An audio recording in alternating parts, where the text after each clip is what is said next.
السلام عليكم ورحمة الله وبركاته.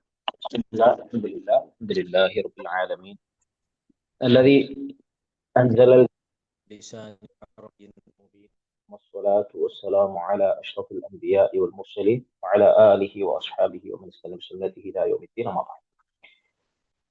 സ്നേഹം നിറഞ്ഞ സഹോദരന്മാരെ, സഹോദരികളെ, അള്ളാഹുവിന്റെ അപാരമായ അനുഗ്രഹം കൊണ്ട് ദുറൂസുൽ അറബിയ കോഴ്സിൽ നമ്മൾ ജോയിൻ ചെയ്തു.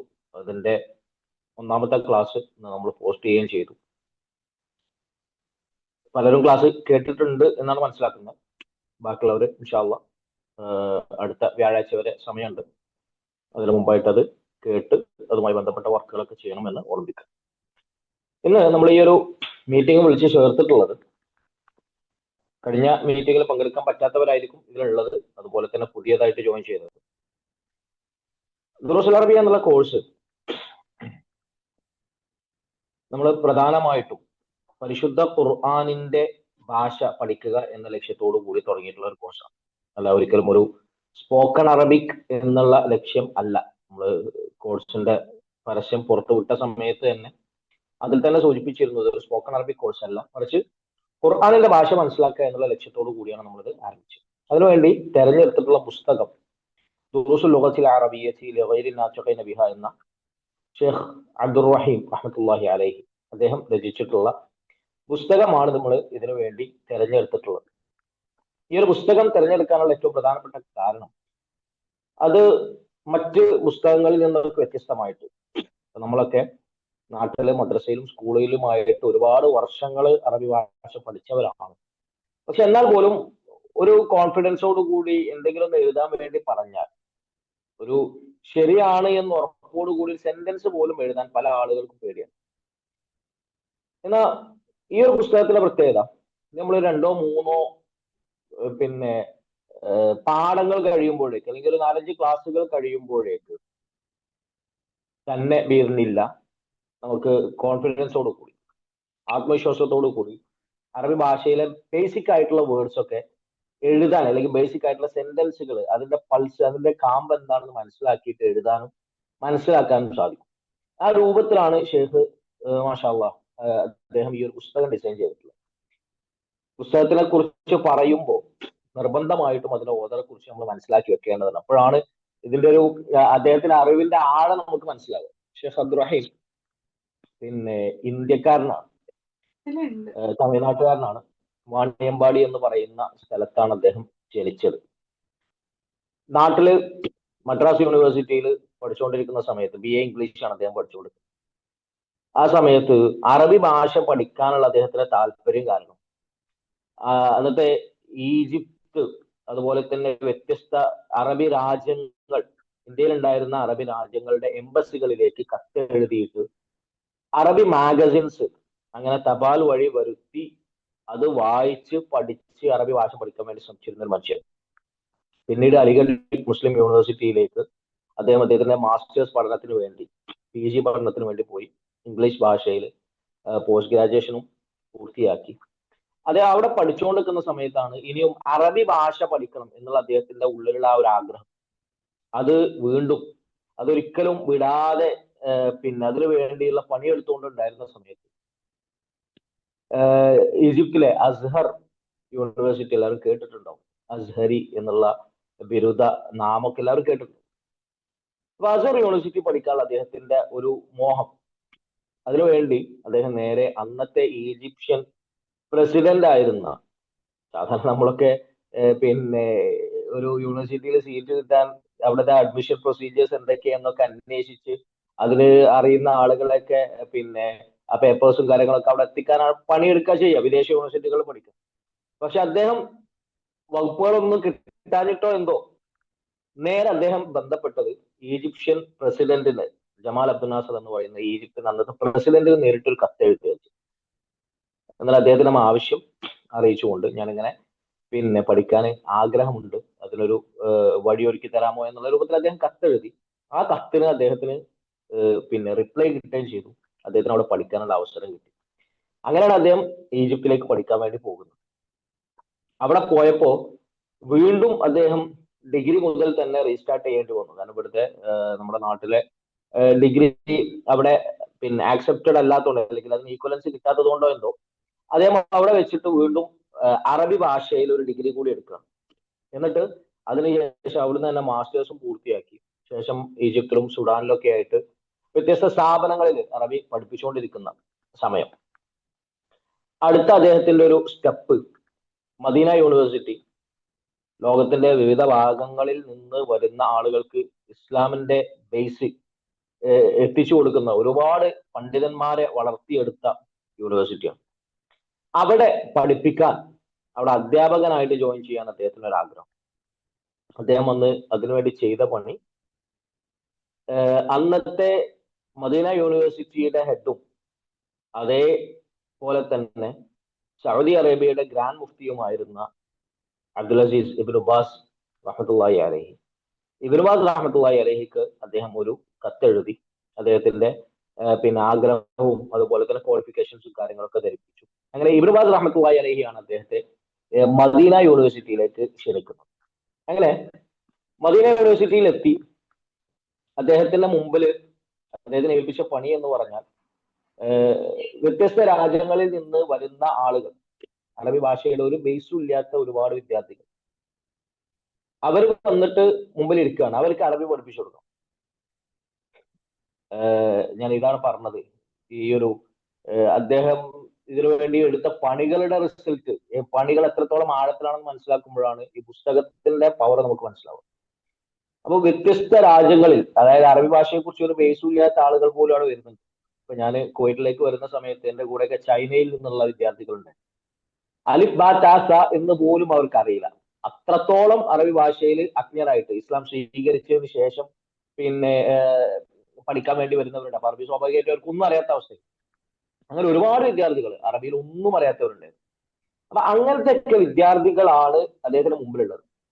അദ്ദേഹം അവിടെ പോയിട്ട് അവർക്ക് ക്ലാസ് എടുക്കുന്ന സമയത്ത് വ്യത്യസ്ത കാറ്റഗറി, സ്വാഭാവികമായിട്ടും കുറച്ച് അറബി അറിയുന്ന ആളുകളും അവിടെ ഉണ്ടാവും പഠിക്കാൻ വന്നവരിൽ. ഇപ്പൊ നമ്മുടെ നാട്ടിൽ നിന്നൊക്കെ പിന്നെ ഡിഗ്രി ഒക്കെ കഴിഞ്ഞതിന് ശേഷമാണ് പലരും മദീന യൂണിവേഴ്സിറ്റിയിലേക്ക് പഠിക്കാൻ പിന്നെ അവർക്ക് അവസരം കിട്ടാറുള്ളത്. അപ്പൊ സ്വാഭാവികമായിട്ട് അവർ അറബി ഭാഷയിൽ ഡിഗ്രി ഒക്കെ എടുത്ത് കഴിഞ്ഞതിന് ശേഷം പോകുമ്പോൾ അറബിക്ക് നല്ലൊരു ബേസ് ഉണ്ടാവും. അപ്പോ അദ്ദേഹം അവിടെ ചെന്നിട്ട് ആദ്യം ചെയ്തത് 3 കാറ്റഗറി ആക്കി ഈ വിദ്യാർത്ഥികളെ. ഒന്നും അറിയാത്തവര്, രണ്ടാമത്തെ ഒരു ബേസ് ഉള്ള കുട്ടികൾ, മൂന്നാമത്തെ കുറച്ചൊരു അഡ്വാൻസ്ഡ് ആയിട്ട് കുറച്ചൊക്കെ ഒരു നന്നായിട്ട് തന്നെ അറബി അറിയാവുന്ന ആളുകൾ, ഇങ്ങനെ 3 വിഭാഗമാക്കി. എന്നിട്ട് അവർക്ക് 3 പേർക്കും ക്ലാസ് എടുക്കാൻ വേണ്ടി പോകുന്ന സമയത്ത് ഓരോ ദിവസവും തയ്യാറാക്കിയ നോട്ടുകൾ, ഈ നോട്ടുകളാണ് പിന്നീട് ഇതൊരു പുസ്തകമായിട്ട് പ്രസിദ്ധീകരിച്ചത്. ആ പുസ്തകമാണ് നമ്മുടെ കയ്യിലുള്ളത്. അതിന്റെ 1ാമത്തെ പുസ്തകം, അഥവാ ഒന്നും അറിയാത്ത ആളുകൾക്ക് പഠിക്കാൻ വേണ്ടി ഉപയോഗിച്ചിരുന്ന, ഫസ്റ്റ് ലെവലിലുള്ള ആളുകൾക്ക് പഠിക്കാൻ വേണ്ടി ഉപയോഗിച്ചിരുന്ന പുസ്തകമാണ് ഇപ്പൊ നമ്മൾ ആരംഭിക്കുന്നത്. അതിനുശേഷം 2ാമത്തെ പുസ്തകമുണ്ട്, 3ാമത്തെ പുസ്തകവും ഉണ്ട്. 1ാമത്തെ പുസ്തകത്തിൽ ഏകദേശം 123 പേജുകളാണ് അതിന്റെ PDF-ലുള്ളത്. 2ാമത്തെ പുസ്തകത്തിൽ ഏകദേശം 222ഓളം പേജുണ്ട്. 3ാമത്തേൽ 333 പേജുകളും ഏകദേശം ഉണ്ട്. അപ്പോ ശരിക്കും പറഞ്ഞാൽ ഏകദേശം ഒരു 600ഓളം 650-ൽ അധികം പേജുകളുള്ള ഒരു 3 പുസ്തകങ്ങളുടെ വോളിയംസ് ആണ് ഇതിൽ നമ്മൾ പഠിക്കാൻ പോകുന്നത്. മാത്രമല്ല അദ്ദേഹം അവിടെ പഠിപ്പിച്ചു തുടങ്ങിയതിന് ശേഷം ഈ പുസ്തകം അവിടെ പബ്ലിഷ് ചെയ്തു. സാധാരണ ഞങ്ങൾക്ക് ഒരു ഇത്രയും കാമ്പുള്ള ഒരു പുസ്തകം ഒരാൾ എഴുതിയിട്ട് പബ്ലിഷ് ചെയ്യുമ്പോൾ സ്വാഭാവികമായിട്ടും ഇതിന്റെ കോപ്പിറൈറ്റ് ഒക്കെ. പക്ഷെ അദ്ദേഹം ഇത് ഓപ്പൺ ആയിട്ട് വിട്ടുകൊടുക്കുക ചെയ്തത്. ആർക്ക് വേണമെങ്കിലും പ്രിന്റ് എടുക്കാനും അതുപോലെ തന്നെ അത് ഉപയോഗിക്കാനും ഉള്ള രൂപത്തിൽ ഫ്രീ ആയിട്ട്, കോപ്പിറൈറ്റ് പോലും വെക്കാതെ നമുക്കൊക്കെ അത് പിന്നെ ഗൂഗിളിൽ കയറിയ സാധനം കിട്ടും. നമ്മുടെ നാട്ടിലൊക്കെ ഒരുവിധ ഏത് പിന്നെ ബുക്ക് സ്റ്റാളുകളിൽ പോയാലും മദീന ബുക്ക് എന്ന് ചോദിച്ചാലും പുസ്തകം കയ്യിൽ കിട്ടും. പുസ്തകം കയ്യിൽ കിട്ടുമെങ്കിൽ പോലും ഞാൻ പുസ്തകം വാങ്ങിക്കുന്നതിനേക്കാൾ നല്ലത് പ്രിന്റ് എടുക്കുകയാണ് നല്ലത് എന്ന് പറഞ്ഞിരുന്നു. കാരണം ഞാൻ ക്ലാസ് പിന്നെ എടുക്കുക, ഞാൻ തന്നിട്ടുള്ള PDF-നെ ബേസ് ചെയ്തിട്ടാണ്. അതിന്റെ പേജ് നമ്പർ പറഞ്ഞുകൊണ്ടായിരിക്കും. ഫോളോ ചെയ്യാൻ നിങ്ങൾക്ക് കുറച്ചും കൂടി സുഖം ഞാൻ തന്ന PDF പ്രിന്റ് എടുത്തിട്ട് ഉപയോഗിക്കുന്നതായിരിക്കും. അല്ല ഈ പുസ്തകമായിട്ട് നിങ്ങൾ ഉപയോഗിക്കുകയാണെങ്കിൽ അതും പ്രശ്നമൊന്നുമില്ല. പക്ഷെ പേജ് നമ്പറിൽ ചെറിയ വ്യത്യാസം ഉണ്ടാവും എന്ന് മാത്രം. അങ്ങനെ അദ്ദേഹം അവിടെ നിന്നില്ല. അദ്ദേഹത്തിന്റെ പഠനവും അതുപോലെ തന്നെ അറബി ഭാഷയോടുള്ള ഒരു അടങ്ങാത്ത ആവേശവും പഠനവും പിന്നെ ആളുകളെ പഠിപ്പിക്കാനുള്ള ഒരു ത്വരയൊക്കെ വീണ്ടും പിന്നെ ഓരോ വർഷത്തിലെയും വെക്കേഷൻ സമയത്ത് അദ്ദേഹത്തിനെ പിന്നെ യൂറോപ്യൻ രാജ്യങ്ങളിൽ അവിടെയുള്ള വിദ്യാർത്ഥികൾക്ക് അറബി പഠിപ്പിച്ചു കൊടുക്കാൻ വേണ്ടി നിയോഗിക്കാറുണ്ട്. ജർമ്മനിയിൽ അങ്ങനെ അദ്ദേഹം ഒരുപാട് വർഷങ്ങൾ പോയിട്ടുണ്ട്. അങ്ങനെ അവിടെ ചെന്നിട്ട് എന്റെ മുമ്പിൽ ഇരിക്കുന്നവർക്ക് അറബി ഒന്നും അറിയില്ലല്ലോ, അപ്പൊ അവർക്ക് എങ്ങനെ ഇത് പഠിപ്പിച്ചു കൊടുക്കും എന്നതിന്റെ ഒരു ചർച്ചയിൽ അദ്ദേഹം ചെയ്ത് പണിയെന്ന് വെച്ചാൽ ജർമ്മൻ ഭാഷ അങ്ങനെ അദ്ദേഹം പഠിച്ചെടുത്തു. ജർമ്മൻ, ടർക്കിഷ്, അതുപോലെ തന്നെ പിന്നെ ഇംഗ്ലീഷ്, അറബി, ഹിന്ദി, ഉറുദു, തമിഴ് ഇങ്ങനെ തുടങ്ങിയ ഏകദേശം 10ഓളം ഭാഷ അദ്ദേഹം ഇങ്ങനെ അറബി പഠിപ്പിച്ചു കൊടുക്കാൻ വേണ്ടിയും അതുപോലെ തന്നെ പിന്നെ മാതൃഭാഷയായിട്ടുള്ളതും ഒക്കെ ആയിട്ട് 10ഓളം ഭാഷകൾ അദ്ദേഹം ഭംഗിയായിട്ട് കൈകാര്യം ചെയ്യാറുണ്ട്. അത് ഇത്ര ബഹുഭാഷ പണ്ഡിതനാവാനുള്ള പ്രധാന കാരണം അദ്ദേഹത്തിന് ഈ ഒരു ആഗ്രഹം, ഈ ഒരു താല്പര്യം കൂടിയാണ്. ആളുകൾക്ക് അറബി ഭാഷ എത്തിച്ചു കൊടുക്കണമെന്ന്. അതായിരുന്നു അദ്ദേഹത്തിന്റെ ജീവിത ലക്ഷ്യം പോലും. അദ്ദേഹം കല്യാണം പോലും കഴിച്ചിട്ടുണ്ടായിരുന്നില്ല. ഒരു 90+ വയസ്സ് ആയ സമയത്ത് കഴിഞ്ഞ 2023 അദ്ദേഹം മരണപ്പെടുന്നത്. റഹ്മഹുല്ലാഹു റഹ്മത്തൻ വാസിഅ. ലോകത്തിലെ ഏത് ഭാഗത്തുള്ള യൂണിവേഴ്സിറ്റികളിൽ പോയി കഴിഞ്ഞാലും അനറബികളായിട്ടുള്ള ആളുകൾക്ക് അറബി ഭാഷ പഠിപ്പിക്കാൻ ഈ പുസ്തകമാണ് ഫസ്റ്റ് പ്രിഫറൻസ്. പിന്നെ എന്റെ യൂണിവേഴ്സിറ്റിയിൽ ഒരു 2-3 ഇയേഴ്സ് ബാക്ക് വന്ന ഓസ്ട്രേലിയയിൽ നിന്നുള്ള ഒരു വിദ്യാർത്ഥി ഉണ്ട്. അവനോട് ഞാൻ ചോദിച്ച സമയത്ത് അറബി പിന്നെ കുറച്ചൊക്കെ അവനെ അറിയാം. അപ്പൊ എവിടുന്നാ പഠിച്ചതെന്ന് ചോദിച്ചപ്പോൾ ഓസ്ട്രേലിയ യൂണിവേഴ്സിറ്റി ആണെന്ന് പറഞ്ഞു. ഏതായിരുന്നു പുസ്തകം എന്ന് ചോദിച്ചപ്പോൾ മദീന ബുക്ക്. അത് എവിടെ നിന്നാണെങ്കിലും, ഇപ്പൊ അമേരിക്കയിലാണെന്നുണ്ടെങ്കിലും കാനഡയിലാണെങ്കിലും ഏത് രാജ്യത്ത് പോയി കഴിഞ്ഞാലും ഒരു വിധമൊക്കെ യൂണിവേഴ്സിറ്റികൾ അറബി പഠിപ്പിക്കാൻ ഉപയോഗിക്കുന്ന ഫസ്റ്റ് പ്രിഫറൻസ് പിന്നെ ഏറ്റവും ഇത് കൊടുക്കുന്ന പുസ്തകം എന്ന് പറഞ്ഞാൽ ഇത് തന്നെയാണ് മദീന ബുക്സ്. അപ്പോ ഇപ്പൊ ഏകദേശം ഒരു ഐഡിയ കിട്ടുന്നുണ്ടാവും ഈ പുസ്തകം എന്തുകൊണ്ട് നമ്മൾ തെരഞ്ഞെടുത്തു എന്നുള്ളത്. ഈ പുസ്തകവുമായി ബന്ധപ്പെട്ട് അതിന്റെ വൊക്കാബുലറീസ്, അതിലുള്ള പദങ്ങളുടെ വാക്കർത്ഥങ്ങൾ ഇംഗ്ലീഷിലേക്ക് ട്രാൻസ്ലേറ്റ് ചെയ്യുന്നത്, അതുപോലെ തന്നെ ഓരോ പാഠത്തിലും പിന്നെ അടങ്ങിയിട്ടുള്ള പ്രധാനപ്പെട്ട ഗ്രാമറ്റിക്കൽ റൂൾസും കാര്യങ്ങളൊക്കെ വിശദീകരിക്കുന്ന, ഇംഗ്ലീഷിൽ വിശദീകരിക്കുന്ന ഒരു ഇംഗ്ലീഷ് കീ ബുക്ക് ഉണ്ട്. അത് ഞാൻ ഗ്രൂപ്പിൽ പോസ്റ്റ് ചെയ്തിട്ടുണ്ടായിരുന്നു. അതേപോലെ തന്നെ തദ്രീബാത്തുകൾ, ഓരോ പാഠത്തിലുള്ള എക്സസൈസുകൾ, അതുമായി ബന്ധപ്പെട്ട പുസ്തകമുണ്ട്. അതുപോലെ തന്നെ ഇത് സ്പ്ലിറ്റ് ചെയ്തിട്ട് ഒന്നാമത്തെ പുസ്തകം തന്നെ 2 രൂപമാക്കിയിട്ട്, 2 ഭാഗമാക്കിയിട്ട് കുട്ടികൾക്കൊക്കെ പഠിക്കാൻ പറ്റുന്ന രൂപത്തിൽ സ്പ്ലിറ്റ് ആക്കിയിട്ട് പുസ്തകങ്ങളാക്കിയിട്ട് ഇറക്കിയിട്ടുണ്ട്. ഇത് പഠിപ്പിക്കുന്ന അധ്യാപകർക്ക് വേണ്ടിയുള്ള കിതാബുൽ മുഅല്ലിം പ്രത്യേകമായിട്ടുള്ള പുസ്തകങ്ങൾ, ഇങ്ങനെ ഒരുപാട് പുസ്തകങ്ങൾ ഇതുമായി ബന്ധപ്പെട്ട് പിന്നീട് ഇറക്കപ്പെട്ടിട്ടുണ്ട് അദ്ദേഹത്തിന്റെ തന്നെ മേൽനോട്ടത്തിൽ. അദ്ദേഹം മരിക്കുന്നതിലേക്ക് മുമ്പ് ഈ പിന്നെ അവസാന സമയങ്ങളിൽ പിന്നെ ഖുർആൻ ട്രാൻസ്ലേഷൻ, പിന്നെ മദീനയിലെ ഖുർആൻ പ്രിന്റിംഗ് പ്രസ് എല്ലാവർക്കും അറിയാലോ, മലിക് ഫാദിന്റെ പേരിലുള്ള. അപ്പോ നമ്മുടെ ചെറിയമുണ്ടം അബ്ദുൽ ഹമീദ് മദനി, അതുപോലെ തന്നെ പിന്നെ പറപ്പൂർ മൗലവി, രണ്ടുപേരും രചിച്ചിട്ടുള്ള ട്രാൻസ്ലേഷൻ ഒക്കെ പ്രിന്റ് ചെയ്യുന്ന പിന്നെ മദീനയിലെ ട്രാൻസ്ലേഷൻ വിഭാഗം, അതിന്റെ പിന്നെ ട്രാൻസ്ലേഷൻ വിഭാഗത്തിന്റെ ഹെഡായിട്ട് വർക്ക് ചെയ്തിരുന്ന ആൾ കൂടിയായിരുന്നു ഷെയ്ഖ് അബ്ദുൾ റഹീം റഹ്മത്തുള്ളാഹി അലൈഹി. നമ്മുടെ ഒരു ഭാഗ്യം എന്താന്ന് ചോദിച്ചാൽ ഈ ഒരു കോഴ്സ് ആരംഭിക്കുന്ന സമയത്ത് മദീനയിൽ ഉണ്ടായിരുന്ന നമ്മുടെ ഗ്ലോബൽ വിങ്ങിന്റെ പ്രവർത്തകർ അദ്ദേഹത്തെ നേരിട്ട് പോയി കാണുകയും അദ്ദേഹത്തോട് സംസാരിക്കുകയും പിന്നെ ഉപദേശങ്ങൾ തേടുകയും ചെയ്തിട്ടുണ്ടായിരുന്നു ഈ ഒരു കോഴ്സ് പഠിപ്പിക്കുന്ന സമയത്ത് ശ്രദ്ധിക്കേണ്ട കാര്യങ്ങളൊക്കെ. അതുപോലെ തന്നെ ഈ ഒരു കോഴ്സ് നമ്മൾ ആരംഭിക്കുന്ന സമയത്ത് അതിന്റെ ഉദ്ഘാടനം ചെയ്തത്, ഈ കോഴ്സ് അടക്കം 5 കോഴ്സുകൾ ഒന്നിച്ച് കൊറോണ സമയത്തായിരുന്നു നമ്മൾ ഉദ്ഘാടനം ചെയ്തിരുന്നത്, ഫസ്റ്റ് ബാച്ച്. ആ സമയത്ത് അത് ഉദ്ഘാടനം ചെയ്തിരുന്നതും ഷെയ്ഖ് അബ്ദുൾ റഹീം ഹഫിളഹുള്ള അദ്ദേഹമായിരുന്നു. ഓൺലൈനായിട്ട് ഉദ്ഘാടനം ചെയ്തിട്ടുണ്ടായിരുന്നു. ഓക്കെ, പുസ്തകത്തിന്റെ പ്രത്യേകത മറ്റു പുസ്തകങ്ങളിൽ നിന്ന് വ്യത്യസ്തമായിട്ട് നമ്മള് മദ്രസയിലും സ്കൂളിലൊക്കെ പഠിക്കുന്ന സമയത്ത് ഏറ്റവും അധികം നമുക്ക് ടഫ് ഉണ്ടായിരുന്നത് എന്തായാലും ഫിഅലുകളുമായി ബന്ധപ്പെട്ടായിരിക്കും. ഇപ്പൊ എപ്പോഴും ഫഅല ഫഅല ഫഅലു എന്ന് പറയാൻ ചോദിച്ചാൽ ചിലപ്പോൾ കാണാതെ പഠിച്ചത് അന്ന് കാണാതെ പഠിച്ചുകൊണ്ട് ഇപ്പോഴും ആളുകൾക്ക് പറയാൻ പറ്റുമായിരിക്കും. പക്ഷെ എന്താണ് അതുകൊണ്ട് ഉദ്ദേശിക്കുന്നത് എന്ന് ചോദിച്ചാൽ നല്ലൊരു ശതമാനം ആളുകൾക്കും ഇപ്പോഴും അറിയില്ല എന്താ ഫഅല ഫഅല ഫഅലു, ഫഅല ഫഅലത ഫഅൽന എന്ന് പറഞ്ഞാൽ എന്താണ് അതുകൊണ്ട് ഉദ്ദേശിക്കുന്നത് എന്നുള്ളത്. അപ്പോൾ ഫിഅലുകളിലേക്ക് കടക്കുമ്പോഴാണ് കുറച്ച് പ്രയാസം ഉണ്ടാവാറുള്ളത്. ഷെയ്ഖ് അബ്ദുൾ റഹീം അദ്ദേഹം ഈ ഒന്നാമത്തെ പുസ്തകത്തിൽ, ഇപ്പൊ നമ്മൾ പഠിക്കാൻ പോകുന്ന ഈ പുസ്തകത്തിൽ ഈ 123 പേജിൽ ആകെ 2-3 വേർബ്സ് മാത്രം, ഫിഅലുകൾ മാത്രമേ ഇൻക്ലൂഡ് ചെയ്തിട്ടുള്ളൂ. ബാക്കിയുള്ള മൊത്തം ഇസ്മുകളുമായി ബന്ധപ്പെട്ടാണ്, നാമങ്ങളുമായി ബന്ധപ്പെട്ടാണ്. അപ്പൊ അതുകൊണ്ട് തന്നെ ആ ഒരു കൺഫ്യൂഷൻ നമുക്ക് ഈ ഒന്നാമത്തെ പുസ്തകത്തിൽ ഉണ്ടാവില്ല. അത്ര ഒരു പ്രയാസമുള്ള വിഷയങ്ങൾ നമുക്ക് ഒന്നാമത്തെ പുസ്തകത്തിൽ ഇല്ല. പക്ഷെ ഒന്നാമത്തെ പുസ്തകം കഴിയുമ്പോൾ തന്നെ അത്യാവശ്യം നന്നായിട്ട് കാര്യങ്ങൾ മനസ്സിലാക്കാൻ, അറബി ഭാഷയുടെ ഒരു ബേസ് എന്താണ് എന്നുള്ളത് നമുക്ക് മനസ്സിലാവും, അത് ഫിഅൽ ഇല്ലാതെ തന്നെ. പിന്നീട് നമ്മൾ ഫിഅലുമായി ബന്ധപ്പെട്ട കാര്യങ്ങളൊക്കെ പഠിക്കുമ്പോൾ കുറച്ചും കൂടി കാര്യങ്ങൾ നമുക്ക് എന്ത് ചെയ്യും, എളുപ്പമാവുകയും ചെയ്യും.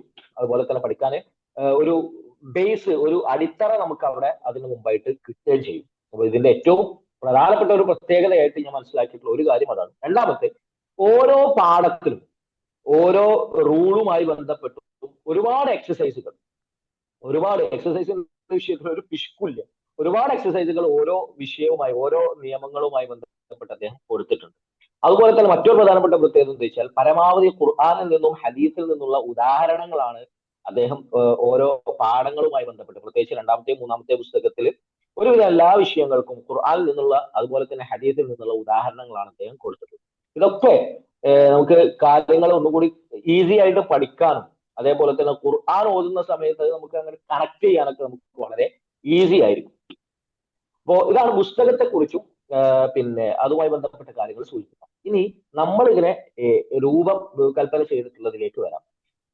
ഫസ്റ്റ് പിന്നെ ദുർസാബിയെ പരിചയപ്പെടുത്തുന്ന ഒരു പിന്നെ വീഡിയോ അയച്ചു തന്നിട്ടുണ്ടായിരുന്നു. എല്ലാവരോടും നിർബന്ധമായിട്ടും കാണണം എന്ന് പറഞ്ഞിട്ടുണ്ടായിരുന്നു.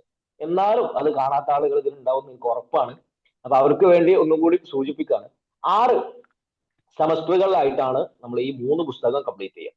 ആവറേജ് പറയുകയാണെങ്കിൽ ഓരോ സെമസ്റ്റർ ഒരു 100 പേജ് എന്നുള്ള രൂപത്തിൽ. പക്ഷെ ഒന്നാമത്തെ സെമസ്റ്റർ 123 പേജ് ഒന്നാമത്തെ പുസ്തകം മൊത്തം നമ്മൾ കംപ്ലീറ്റ് ചെയ്യും. രണ്ടാമത്തെ പുസ്തകം 2 സെമസ്റ്ററുകളായിട്ടാണ് കംപ്ലീറ്റ് ചെയ്യുക. മൂന്നാമത്തെ പുസ്തകം 3 സെമസ്റ്ററുകൾ. ഇതിന് മൊത്തം ഡ്യൂറേഷൻ ഏകദേശം ഒരു 4.5 വർഷം നമ്മൾ എന്തായാലും എടുക്കും. അത് ഇത്ര ലോങ്ങോ എന്ന് വിചാരിക്കണ്ട. നമ്മൾ തുടങ്ങി കഴിയുമ്പോൾ മനസ്സിലാവും. നമ്മൾ ആഴ്ചയിൽ ഇതില് പിന്നെ 60, 70, 75 വയസ്സുള്ള ആളുകളുണ്ട്, 18, 19 വയസ്സുള്ള വിദ്യാർത്ഥികളുണ്ട്. അപ്പൊ എല്ലാവർക്കും ഈസി ആയിട്ട് ഒരു ഭയങ്കര ഒരു പ്രയാസവും കാര്യങ്ങളൊന്നും വരാതെ എന്നാൽ കുറച്ച് ഡീപ്പായിട്ട് പഠിക്കാനും പറ്റുന്ന രൂപത്തിലാണ് നമ്മൾ കോഴ്സ് ഡിസൈൻ ചെയ്തിട്ടുള്ളത്. അപ്പൊ ഇത്ര ലോങ് ആയിട്ട് ഒക്കെ ഇത് പിന്നെ എങ്ങനെ പഠിക്കുക എന്ന് ചോദിച്ചിട്ട് നമ്മൾ തുടങ്ങിയ സമയത്ത് ഇതിൽ നിന്ന് സ്കിപ്പായി പോയ ആളുകൾ ഉണ്ടായിരുന്നു. അവരിപ്പോഴും കുറച്ചുകൂടി ഫാസ്റ്റ് ആയിട്ട് പഠിക്കണം എന്ന ഉദ്ദേശത്തിലായിരുന്നു സ്കിപ്പായിരുന്നത്. പക്ഷെ അവർക്ക് ഇന്നേ വരെ അത് പഠിക്കാൻ പറ്റില്ല. പേഴ്സണലി അറിയുന്ന ആളുകളെ കുറിച്ചാണ് പറയുന്നത്, എല്ലാവരെ കുറിച്ചല്ല. പഠിക്കാൻ പറ്റാത്ത ആളുകളെ എനിക്കറിയാം. അപ്പോ അന്ന് തുടങ്ങിയ ആളുകളെ സംബന്ധിച്ചിടത്തോളം ഇപ്പൊ അൽഹംദുലില്ലാ അറബി ഭാഷയിൽ അറബിയിലുള്ള കുത്തുബകളും അതേപോലെ തന്നെ മക്കളുടെ അറബി പുസ്തകങ്ങളും കാര്യങ്ങളൊക്കെ ഭംഗിയായിട്ട് കൈകാര്യം ചെയ്യാൻ പറ്റുന്ന രൂപത്തിലേക്ക് അവരെത്തി. ഇൻഷാ അല്ലാഹ് ഈ ഒരു വർഷത്തിന്റെ അവസാനത്തോടു കൂടി ഫസ്റ്റത്തെ ടീം ഇതിൽ അവർ ഗ്രാജുവേറ്റ് ആവും. പിന്നെ റമദാനിൽ നമ്മൾ ക്ലാസ് വെക്കാറില്ല.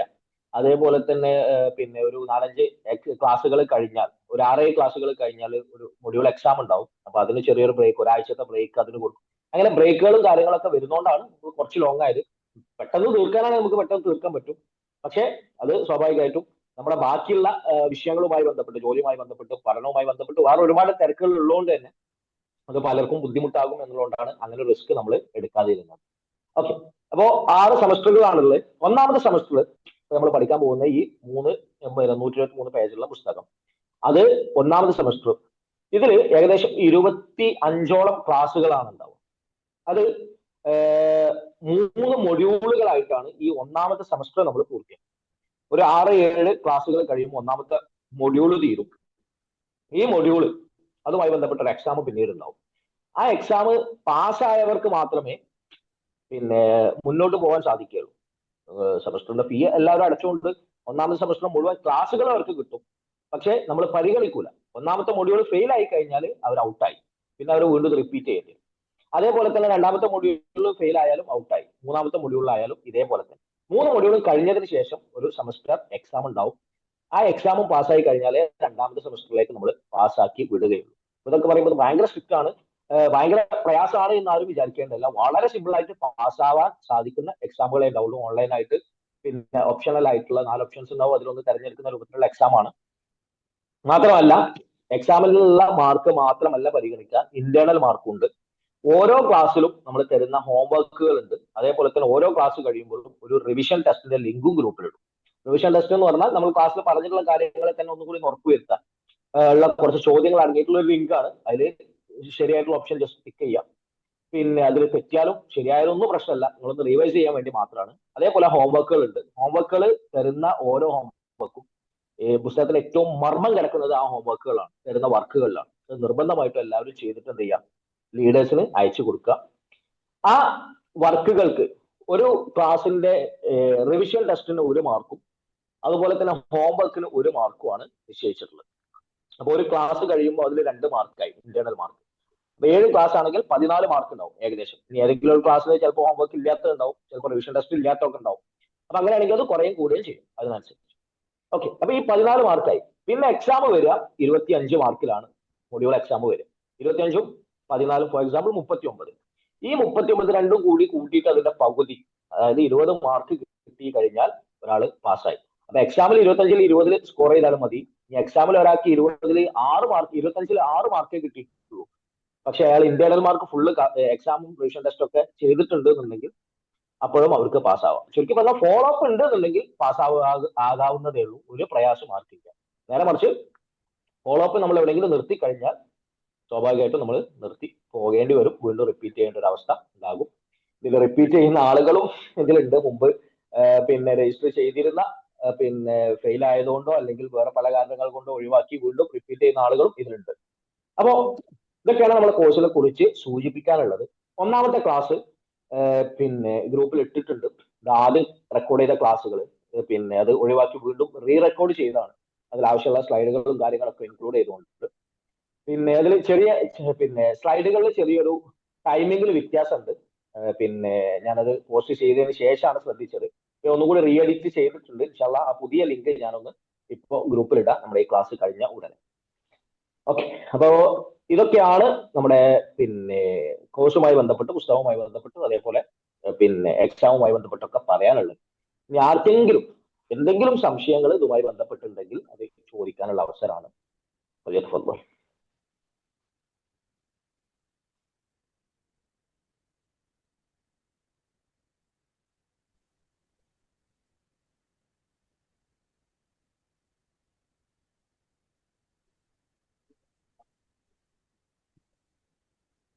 സഹൽ ഹാൻഡ് റൈസ് ചെയ്ത് ചോദിക്കാനാണോ? ആണെങ്കിൽ അൺമ്യൂട്ട് ചെയ്ത് ചോദിച്ചോളൂ. മുഹമ്മദ് സഹൽ KP.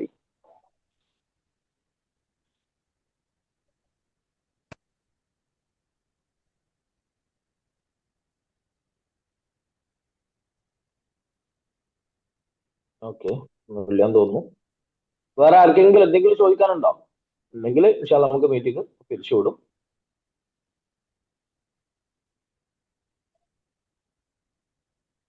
ക്ലാസ്സുമായി ബന്ധപ്പെട്ടോ അല്ലെങ്കിൽ ഹോംവർക്കുമായിട്ട് ബന്ധപ്പെട്ടോ ടെസ്റ്റുകളോ എന്തെങ്കിലും സംശയങ്ങൾ ഉണ്ടെങ്കിലോ ഒക്കെ ക്ലിയർ ചെയ്യാം.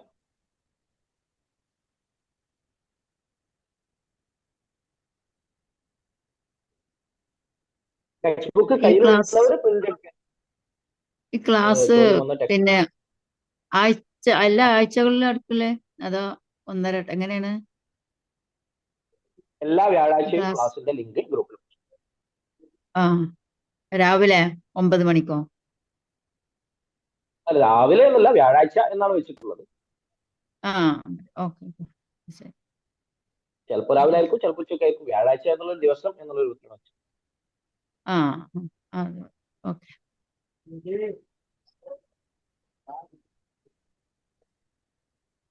ടെക്സ്റ്റ് ബുക്ക് കയ്യിലുള്ളവർ പ്രിന്റ് എടുക്കണമെന്ന് ചോദിച്ചു. ഞാൻ പറഞ്ഞു, പ്രിന്റ് എടുക്കാൻ വേണ്ടി പറഞ്ഞിട്ടുണ്ടെന്ന് വെച്ചാൽ ഞാൻ ക്ലാസ് എടുക്കാൻ മൊത്തം ഞാൻ തന്നിട്ടുള്ള PDF-ന്റെ പേജിനെ ബേസ് ചെയ്തുകൊണ്ടാണ്. വേറെ പിന്നെ പുസ്തകങ്ങളായിട്ട് ഇറക്കിയവർ ചിലപ്പോൾ അതിനേക്കാൾ കൂടുതൽ പേജ് ഉണ്ടാവും, ചിലപ്പോൾ അതിനേക്കാൾ കുറഞ്ഞ പേജ് ഉണ്ടാവും. അപ്പൊ ഞാൻ പറയുന്ന പേജ് നമ്പറിലുള്ള വ്യത്യാസം ഉണ്ടാവും. ചിലതിൽ ചിലപ്പോൾ എന്തെങ്കിലും വേർഡ്സിലും ചിലപ്പോൾ ചില വ്യത്യാസങ്ങളൊക്കെ ഉണ്ടാവും. പ്രിന്റ് ചെയ്തതിലുള്ള മിസ്റ്റേക്കുകളോ അല്ലെങ്കിൽ എഡിറ്റ് ചെയ്തപ്പോൾ മിസ്റ്റേക്കോ ആയി ബന്ധപ്പെട്ട്, അല്ലെങ്കിൽ ചിലപ്പോൾ മാറ്റിയതും ആകാം. അപ്പോ പിന്നെ ബെറ്റർ എന്താണ്, ഇത് പ്രിന്റ് എടുത്തിട്ട് കയ്യിൽ വെക്കുകയാണെങ്കിൽ അതാണ് നല്ലത്. അതെല്ലാം നിങ്ങൾ പുസ്തകങ്ങളാണ് കയ്യിലുണ്ടെന്നുണ്ടെങ്കിൽ പ്രശ്നമല്ല. പക്ഷെ നിർബന്ധമായിട്ടും ഒരു ഹാർഡ് കോപ്പി നമ്മുടെ കയ്യിൽ ഉണ്ടാവാം. അതല്ല PDF നോക്കിയിട്ടുള്ള പഠനം കൊണ്ട് എവിടെ എത്തൂല, ഞാൻ ഉറപ്പിച്ച് പറയാം. പകുതിക്ക് വെച്ചിട്ട് നിർത്തി. ഒരു പ്രിന്റഡ് കോപ്പി അല്ലെങ്കിൽ ഒരു പുസ്തകം നിർബന്ധമായിട്ടും എല്ലാവരുടെയും കയ്യിലുണ്ടാവണം. അതേപോലെ തന്നെ ഒരു നോട്ട് പുസ്തകവും ഇതിനു വേണ്ടി ഓരോ ക്ലാസ്സിലും പഠിക്കുന്ന കാര്യങ്ങൾ അത് പ്രത്യേകം എഴുതി വെക്കാൻ ഒരു നോട്ട്ബുക്ക് ഉണ്ടാവണം. അതല്ലാതെ ഓൺലൈൻ ക്ലാസ് സാധാരണ കേൾക്കുന്ന പോലെ അടുക്കളയിൽ പണിയെടുക്കുമ്പോഴോ അല്ലെങ്കിൽ വേറെ എന്തെങ്കിലും ഡ്യൂട്ടി ചെയ്യുമ്പോഴോ അല്ലെങ്കിൽ പിന്നെ കാറിൽ പോകുന്ന സമയത്ത് അല്ല ഇങ്ങനെ വെച്ചിട്ട് കേട്ടാ ഓക്കെ ക്ലാസ് കേട്ടു എന്ന് പറഞ്ഞിട്ട് മുന്നോട്ട് പോവുകയാണെങ്കിൽ ഇത് വല്ലാതെ മുന്നോട്ട് പോകില്ല. ഒരുങ്ങി ഇരുന്നിട്ട് പഠിക്കുകയാണെങ്കിൽ തന്നെ ഇത് നമുക്ക് മുന്നോട്ട് കൊണ്ടുപോകാൻ സാധിക്കും.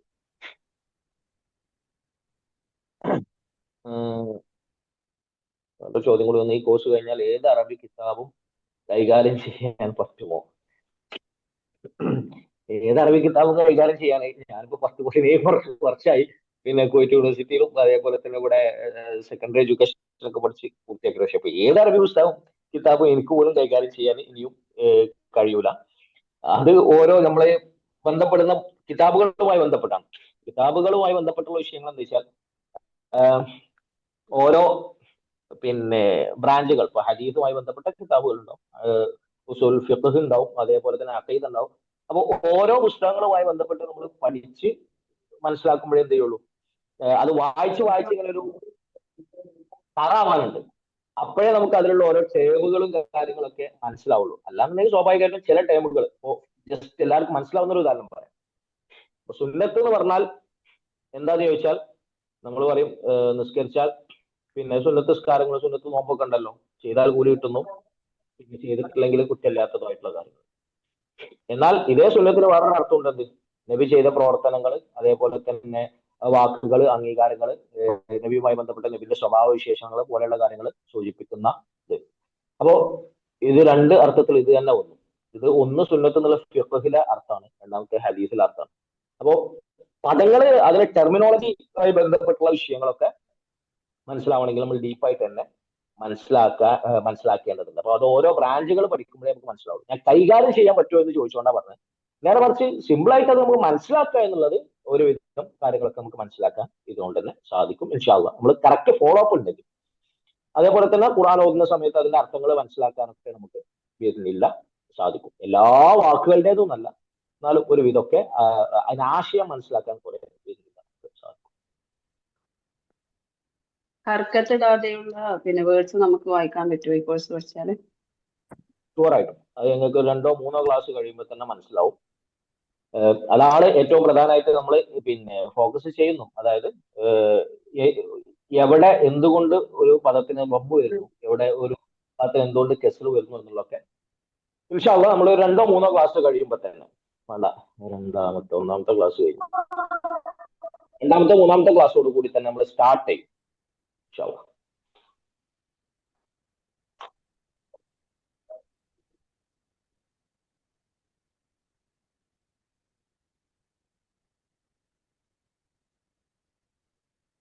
ഓക്കെ, വേറെ ആരെങ്കിലും എന്തെങ്കിലും ഇതിൽ റിപ്പീറ്റ് ചെയ്യുന്നതായിട്ടുള്ള ആളുകൾ, അല്ലെങ്കിൽ പുസ്തകം ഓൾറെഡി പഠിച്ച ആളുകൾ, ഇത് ഇവിടുന്ന് അല്ലാതെ വേറെ ഏതെങ്കിലും രൂപത്തിൽ പുസ്തകം പഠിച്ച ആളുകൾ ഉണ്ടോ ഇതിലും? ഉണ്ടെങ്കിൽ ഒന്ന് ഹാൻഡ് റൈസ് ചെയ്യും.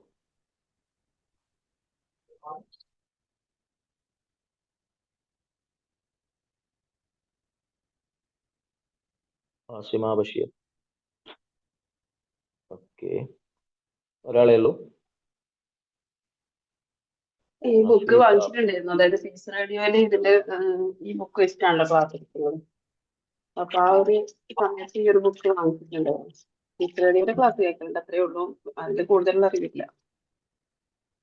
ഓക്കെ, സലീം സുലൈമിന്റെ ക്ലാസ് പീസ് റേഡിയോയിൽ ഉണ്ട് എല്ലാ ആഴ്ചയിലായിട്ട്. അതും പിന്നെ സാധിക്കുന്നവരൊക്കെ അതും ഉപയോഗപ്പെടുത്തട്ടോ. കാരണം അദ്ദേഹം ഈ വിഷയത്തിൽ മാഷാ അല്ലാഹ് 3-4 പ്രാവശ്യം പുസ്തകം 3 പുസ്തകങ്ങൾ മുഴുവനായിട്ട് പഠിപ്പിച്ച എക്സ്പീരിയൻസ് ഉള്ള ആളാണ്. പിന്നെ അപ്പൊ അതിൻ്റെതായിട്ടുള്ള മെച്ചം മൂപ്പരുടെ ക്ലാസ് കേൾക്കുമ്പോൾ ഉണ്ടാവും. ഞാനൊക്കെ 1ാമത്തെ പ്രാവശ്യമാണ് പഠിപ്പിക്കുന്നത്, ഇപ്പോഴും പൂർത്തിയായിട്ടുള്ള അതിന്റെ അവസാനത്തെ ഭാഗത്ത് കുറച്ചുകൂടി ബാക്കിയുണ്ട്. 6ാമത്തെ സെമസ്റ്ററിലെ ക്ലാസ്സുകൾ കൂടിയാണ് നമുക്ക് ഇനി ബാക്കിയുള്ള റെക്കോർഡിങ്ങും അതേപോലെ തന്നെ പഠിപ്പിക്കാനുള്ളത്. അപ്പൊ അതിന്റെ എക്സ്പീരിയൻസ് ക്ലാസ് ഉണ്ടാവും. വലൈക്കും അസ്സലാം. ഇതിപ്പോ ഇതിന്റെ കൂടെ എനിക്ക് മക്കളും ഉണ്ട്, അപ്പൊ അവരെ ഇതിലേക്ക് ഇപ്പൊ വൊക്കാബുലറി ഒക്കെ പഠിക്കുമ്പോൾ അവർക്ക് കുറച്ചൊരു ഹെൽപ്ഫുൾ ആവല്ലോ, എന്തെങ്കിലും അർത്ഥവും കാര്യങ്ങളൊക്കെ. അവരിപ്പോ മദ്രസ് ഓൺലൈനാണ്, അത് ചെയ്യിക്കുന്നതിന് ബുദ്ധിമുട്ടുണ്ടാവും. ഞാൻ പഠിക്കുന്ന കൂട്ടത്തിൽ എൻ്റെ കൂടെ അവർ കോഴ്സ് എടുക്കാനല്ല, പക്ഷെ അതിന് പ്രശ്നമില്ല. നിങ്ങൾ അവര് കേൾക്കുന്നോണ്ടോ പഠിക്കുന്നതാക്കണമെന്നോ പ്രശ്നമല്ല. നേരെ മറിച്ച് ലിങ്ക് ഷെയർ ചെയ്യരുതെന്ന് പറഞ്ഞു. ലിങ്ക് ഷെയർ ചെയ്യരുത്, അത് നിങ്ങളെ മൊബൈലിൽ നിന്ന് ഇതാക്കിയിട്ട് പഠിച്ചോട്ടെ. കാരണം ലിങ്ക് കയ്യിൽ നിന്ന് പോയി കഴിഞ്ഞാൽ പിന്നെ ആളുകൾ അത് പുറത്തേക്ക് ഇങ്ങനെ നമ്മൾ അൺലിസ്റ്റഡ് ആക്കിയിട്ടാണ് ഇട്ടിട്ടുള്ളത്. പിന്നെ 1-2 ക്ലാസ്സൊക്കെ നമ്മൾ നോക്കും, എന്നിട്ട് നടക്കുന്നില്ല എന്നുണ്ടെങ്കിൽ പിന്നെ അത് പ്രൈവറ്റ് ആക്കണം. എല്ലാവരും ഇമെയിൽ ID വാങ്ങിയിട്ട് അത് വെച്ചിട്ട് ഓരോരുത്തർക്കും തരേണ്ട രൂപത്തിൽ. അപ്പോൾ അത് ശ്രദ്ധിക്കല്ല. പിന്നെ ഇത് ലിങ്ക് അങ്ങനെ പുറത്തൊക്കെ ഇട്ടുകൊണ്ടൊന്നും ആരും അങ്ങനെ പഠിക്കാൻ പോകുന്നില്ല. അങ്ങനെ പഠിക്കാനാണെങ്കിൽ ഫ്രീ ആയിട്ട് ഇംഗ്ലീഷിലാണോ, ബേസിക് ഇംഗ്ലീഷിൽ പഠിപ്പിക്കുന്ന പുസ്തകം ഒരുപാട് വീഡിയോസ് യൂട്യൂബിലുണ്ട്. അതേപോലെ തന്നെ മലയാളത്തിലും പീസ് റേഡിയോയിലും എല്ലാ ആഴ്ചയും നടക്കുന്നുണ്ട്. ഫ്രീ ആയിട്ട് പഠിക്കാനാണെങ്കിലും പിന്നെ ഇഷ്ടംപോലെ ഓപ്ഷൻ ഉണ്ട്. പിന്നെ ഇത് കൊടുത്തോണ്ടും എന്ത് ചെയ്യുന്നില്ല, അത് ഇപ്പൊ ആൾക്കാർ പഠിച്ചോളണമെന്നില്ല. നേരെ കുറിച്ച് അതിനൊരു ക്ലിയർ ആയിട്ടുള്ള ഫോളോ അപ്പ് വേണം. അത് നമ്മള് മനസ്സുകൊണ്ട് കൃത്യമായിട്ടുള്ള ഒരു ഫോളോ അപ്പ് ഉണ്ടെന്നുണ്ടെങ്കിൽ എല്ലാത്തിനും ആർക്കും പഠിക്കാൻ പറ്റും. അതല്ല എന്നുണ്ടെങ്കിൽ പിന്നെ പുറത്തുനിന്ന് ഒരു എക്സ്റ്റേണൽ ഫോഴ്സ് നമുക്ക് വേണം. അതിനാണ് നമ്മളൊരു കോഴ്സിൽ ജോയിൻ ചെയ്യുന്നത്. അപ്പൊ അതെല്ലാവരും ശ്രദ്ധിക്കുക, ഫോർവേഡ് ചെയ്യുക. ഈ വെക്കാബുലറീസ് പഠിക്കണമെങ്കിൽ എന്തെങ്കിലും പ്രത്യേകം സജസ്റ്റ് ചെയ്യുക? എങ്ങനെയെങ്കിലും ഇപ്പൊ കുറെ വേർഡ്സ് ഇങ്ങനെ ബൈ ഹാർട്ട് ചെയ്യാൻ? വൊക്കാബുലറീസ് പഠിക്കാനുള്ള ഏറ്റവും സിമ്പിൾ ആയിട്ടുള്ള പണി എന്ന് പറഞ്ഞാല് അത് മെമ്മറൈസ് ചെയ്യാന്നുള്ളത് തന്നെയാണ്. ആണല്ലേ? വേറെ ഓപ്ഷൻ ഒന്നുമില്ല. പദങ്ങൾ ഇങ്ങനെ കാണാൻ പഠിക്കണം വേണം. പിന്നെ നമ്മൾ രണ്ടാമത്തെയും മൂന്നാമത്തെയും പുസ്തകത്തിലേക്ക് എത്തുമ്പോൾ ഒരു വേർഡ് കിട്ടിയാൽ തന്നെ അതുമായി ബന്ധപ്പെട്ട 10, 15, 20 വേർഡുകൾ നമുക്ക് എന്ത് ചെയ്യാം, മനസ്സിലാക്കാൻ പറ്റും. അതിന്റെ നിയമങ്ങളും കാര്യങ്ങളൊക്കെ നമുക്ക് ഇതിൽ എന്ത് ചെയ്യും, കിട്ടും. അപ്പൊ ഒരു ചെറിയൊരു ഉദാഹരണം പറഞ്ഞുതരാം. ഖലഖ എന്ന് പറഞ്ഞാൽ സൃഷ്ടിച്ചു എന്നാണ് അർത്ഥം. സൃഷ്ടിക്കുന്നവൻ, സൃഷ്ടാവ് എന്നുള്ള അർത്ഥം കിട്ടാൻ ഈ ഖലഖ എന്നുള്ള ഖാവിന് ശേഷം അലിഫ് ഇട്ട് കൊടുത്താൽ മതി. അപ്പൊ ഖാലിഖുൻ എന്നുള്ള പദമാക്കി കഴിഞ്ഞാൽ സൃഷ്ടിക്കുന്നവൻ എന്നർത്ഥം കിട്ടും. ഇത് ഏത് വേർഡാണെങ്കിലും അങ്ങനെ തന്നെയാണ്. ഖദിറ എന്നുള്ളതാണ് ഖാദിർ എന്നുള്ള വരുന്നത്. അതേപോലെ തന്നെ നസല, നാസിലുൻ, ജലസ, ജാലിസുൻ, ضറബ, ضارബുൻ, ലഅബ, ലാഇബുൻ, ഇങ്ങനെ ഏത് നമുക്ക് ഉണ്ടാക്കാൻ പറ്റും. അതേപോലെ തന്നെ സൃഷ്ടിക്കപ്പെട്ടത് എന്ന് കിട്ടണമെന്നുണ്ടെങ്കിൽ മഫ്ഊലുൻ എന്ന പാറ്റേണിലേക്ക് അതിനെ മാറ്റിയാൽ മതി. ഖലഖ എന്നുള്ളത് മഖ്ലൂഖുൻ എന്നായാൽ സൃഷ്ടിക്കപ്പെട്ടത് എന്നർത്ഥമായി. അതേപോലെ തന്നെയാണ് പിന്നെ ഏതൊരു വേർഡ് കിട്ടിക്കഴിഞ്ഞാലും ആ ഒരു പാറ്റേണിലേക്ക് മാറ്റി കഴിഞ്ഞാൽ എന്ത് ചെയ്യും, അങ്ങനെ കിട്ടും. അതേപോലെ തന്നെ പിന്നെ ഇപ്പൊ ഫോർ എക്സാമ്പിൾ ഫതഹ, അതിനെ ഒരു നിശ്ചിത പാറ്റേണിലേക്ക് മാറ്റി കഴിഞ്ഞാൽ തുറന്നു എന്നാണ് അർത്ഥം ഫതഹ എന്ന് പറഞ്ഞാൽ. അപ്പൊ തുറക്കാൻ ഉപയോഗിക്കുന്ന യന്ത്രം അല്ലെങ്കിൽ ടൂള് എന്ന അർത്ഥം കിട്ടാൻ അറബിയിൽ അതിനും ഒരു പാറ്റേൺ ഉണ്ട്, ഇസ്മുൽ ആല എന്ന് പറയും. അപ്പോ അതിന് മിഫ്ആലുൻ എന്നൊരു പാറ്റേണിലേക്ക് മാറ്റി കഴിഞ്ഞാൽ മിഫ്താഹുൻ എന്നുള്ള വേർഡ് കിട്ടും. ആ ഒരു പാറ്റേണിൽ തന്നെയാണ് ഒരുവിധം പദങ്ങളൊക്കെ തുറക്കാനുള്ള അല്ലെങ്കിൽ പിന്നെ ഉപയോഗിക്കുന്ന ടൂളുകളുമായി ബന്ധപ്പെട്ട പദങ്ങൾ ഉണ്ടാവുക.